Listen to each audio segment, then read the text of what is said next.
Oke baik, Assalamualaikum warahmatullahi wabarakatuh.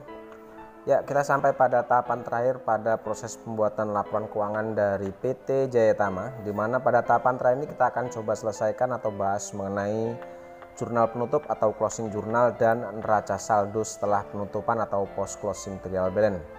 Oke, sekarang kita akan coba buat dulu untuk jurnal penutup. Nah, di mana untuk jurnal penutup ini akan kita gunakan untuk menutup saldo-saldo akun sementara, di mana untuk saldo sementara itu adalah saldo akun pendapatan dan beban. Nah, untuk saldo akun pendapatan dan beban ini kalau kita lihat di laporan neraca lajur ya, ini adalah kode akun 4 sampai kode akun 9. Ya, inilah akun-akun sementara atau akun pendapatan dan beban yang akan kita tutup dengan menggunakan jurnal penutup. Dimana untuk jurnal penutup sendiri ini adalah jurnal pembalik, artinya kita akan coba balik atau kita akan tutup saldonya dari masing-masing akun itu. Contoh yang pertama adalah kita akan coba tutup akun sementara, atau yang pertama adalah kode akun pendapatan atau akun-akun pendapatan. Dimana untuk akun pendapatan, lihat di sini untuk di kolom laba rugi itu adalah akunnya yang berada di sisi kredit. Artinya karena di saldo normalnya akun pendapatan adalah sisi kredit, maka pada saat kita catat di dalam jurnal penutup, maka akun pendapatan itu akan menjadi di kredit. Seperti ini kira-kira untuk akunnya. Ya, seperti ini. Kemudian untuk kode akun masing-masing silakan kalian masukkan ya sesuai dengan kode akun yang ada di soal. Kemudian nominal dari akun-akun pendapatan yang ada di neraca lajur ini, di sini kita masukkan, di sini di sisi debit, akun pendapatan ada di sisi kredit, maka di sini akan kita masukkan di sisi debit. Ya, seperti ini. Nah, kemudian untuk akun pendapatan ini akan kita tutup dengan akun namanya ikhtisar laba rugi atau income summary. Nah, kemudian untuk income summary sendiri jumlahnya adalah total dari semua pendapatan ini kita letakkan di sisi sebelah kredit atau income summary. Ya, seperti itu. Yang pertama untuk menutup akun pendapatan. Oke, setelah akun pendapatan ini kita tutup, langkah selanjutnya adalah kita akan menutup akun-akun beban ini. Di mana saldo normal dari akun beban itu ada di sisi debit. Berarti saat kita akan masukkan ke dalam jurnal penutup akun-akun beban ini, mulai dari sales diskon, kemudian sales retur, ada service, ada cost of goods sold dan seterusnya, ini yang saldonya ada di sisi debit di kolom income statement atau kolom laba rugi. Ini akan kita balik atau kita akan catat di jurnal penutup akan menjadi di sisi kredit. Oke, kita masukkan tanggalnya dulu. Oke, kita masukkan di sisi kredit seperti ini. Ya, kita masukkan di sisi kredit. Yaitu akun-akunnya, nama akun-akun beban ya. Ini kita masukkan di sisi kredit karena di neraca lajur untuk akun beban sendiri normalnya ada di sisi debit. Saat masuk di jurnal penutup maka akan kita letakkan di sisi kredit. Nah, debitnya sendiri akan kita gunakan akun yang sama seperti tadi menutup untuk akun pendapatan. Kita pun akan tutup akun beban ini dengan akun ikhtisar laba rugi. Lalu selanjutnya kita masukkan kode-kode akunnya di sisi ref ini. Lalu kita masukkan saldo semua akun beban ini. Kita masukkan semua saldo akun beban ini ke dalam jurnal penutup di sisi kredit. Ya, seperti ini. Oke, setelah dimasukkan baru kita jumlah seluruh beban ini, kita letakkan di sisi income summary atau kita letakkan di akun income summary sisi debit. Oke, artinya seluruh akun pendapatan dan akun beban ini sudah kita tutup, artinya sudah selesai kita tutup. Kemudian dari adanya jumlah pendapatan dan jumlah nilai beban ini, otomatis akan ada namanya selisih laba, yaitu laba bersih setelah pajak ini 1.292.000.000 sekian ini. Nah, laba ini akan kita tutup juga. Jadi selisih antara saldo pendapatan dan saldo beban di sini menghasilkan laba, maka otomatis laba ini pun akan kita tutup saldonya. Nah, saldo jurnal penutup untuk menutup akun pendapatan ini atau menutup akun laba ini, jurnalnya di sini akan kita catat dengan tanggalnya kita masukkan tanggal 31. Jurnalnya adalah income summary pada retained earning. Ya, otomatis adanya laba atau adanya selisih saldo pendapatan dan beban ini otomatis akan menghasilkan atau akan menambah nilai retained earning atau laba ditahan. Sehingga jumlahnya di sini masing-masing kita masukkan jumlah dari laba ini, yaitu 1.292.000.000 sekian itu. Kita masukkan di sisi debit dan sisi kredit. Oke, itu untuk akun atau untuk selisih dari pendapatan benar atau labanya. Kemudian setelah laba ini kita tutup, langkah selanjutnya di sini ada dividen.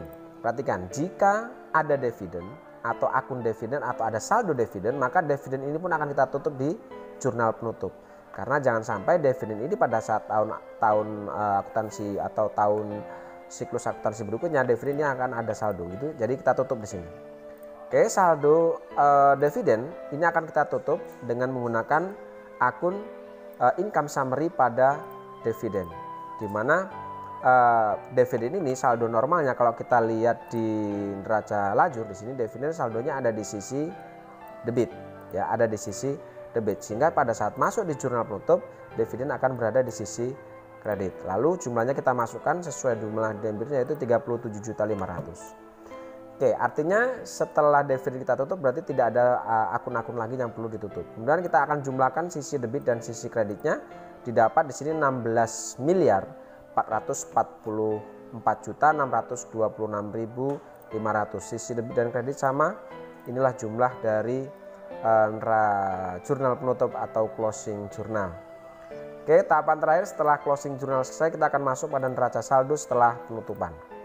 Di mana untuk menginput atau mengisi daftar saldo setelah adanya penutupan, maka yang pertama kalian harus ingat pada saat membuat jurnal penyesuaian, maka otomatis semua saldo-saldo yang muncul di jurnal penyesuaian ini harus kalian posting semua ke dalam buku besar. Cara postingnya sama seperti biasanya ya, jadi pastikan dulu sebelum kalian membuat neraca saldo setelah penutupan, maka semua akun yang muncul di jurnal penyesuaian ini harus kalian posting ke buku besar. Kemudian selanjutnya jurnal penutup pun sama, semua akun yang muncul di jurnal penutup ini pun akan kalian masukkan atau harus kalian posting ke dalam buku besar sebelum kita buat neraca saldo setelah penutupan. Oke, jika kalian belum posting atau belum memasukkan seluruh akun yang muncul di jurnal penyesuaian ke buku besar, caranya sama pada saat kalian posting dari jurnal khusus ke buku besar. Caranya perhatikan di sini, misal di jurnal penyesuaian ada cash in bank muncul di sisi debit, maka di sini di buku besar cash in bank kalian harus posting atau harus kalian masukkan di cash in bank atau buku besar cash in bank yaitu tanggal 31. Perhatikan di sini sudah saya masukkan itu dari AJP, kemudian di AJP tadi atau di adjustment tadi muncul di sisi debit, maka harus kalian posting ke sisi debit. Lalu saldonya kalian hitung, sebelumnya ada saldo debit untuk cash in bank itu 892 juta sekian.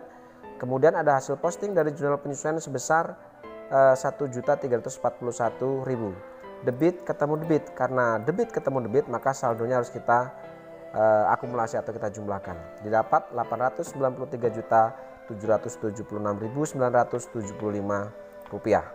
Oke, itu untuk posting dari penyesuaian ke buku besar.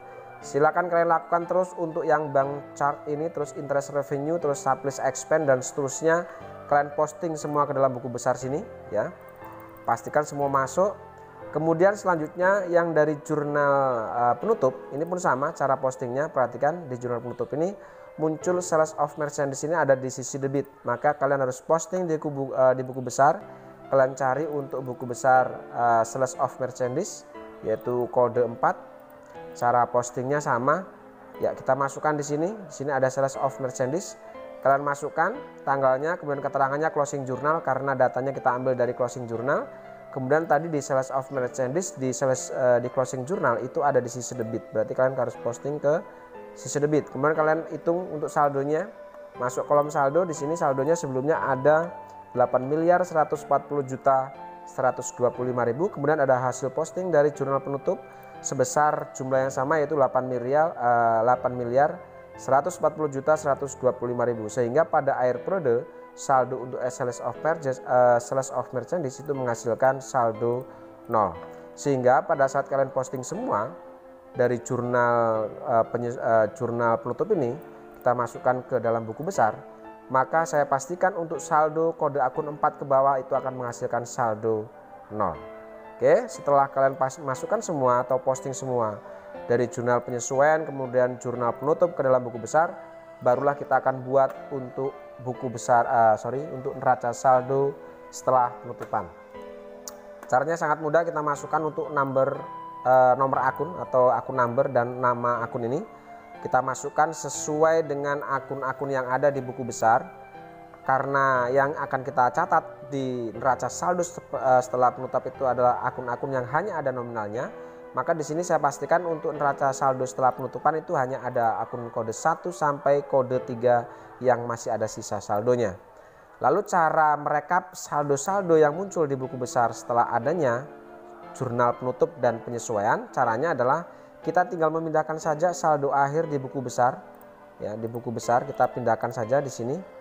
Misalnya di sini ada cash in bank menghasilkan saldo akhir adalah 893 juta, maka kita masukkan di neraca saldo setelah penutupan di sisi debit dengan jumlah yang sama, yaitu 893 juta sekian.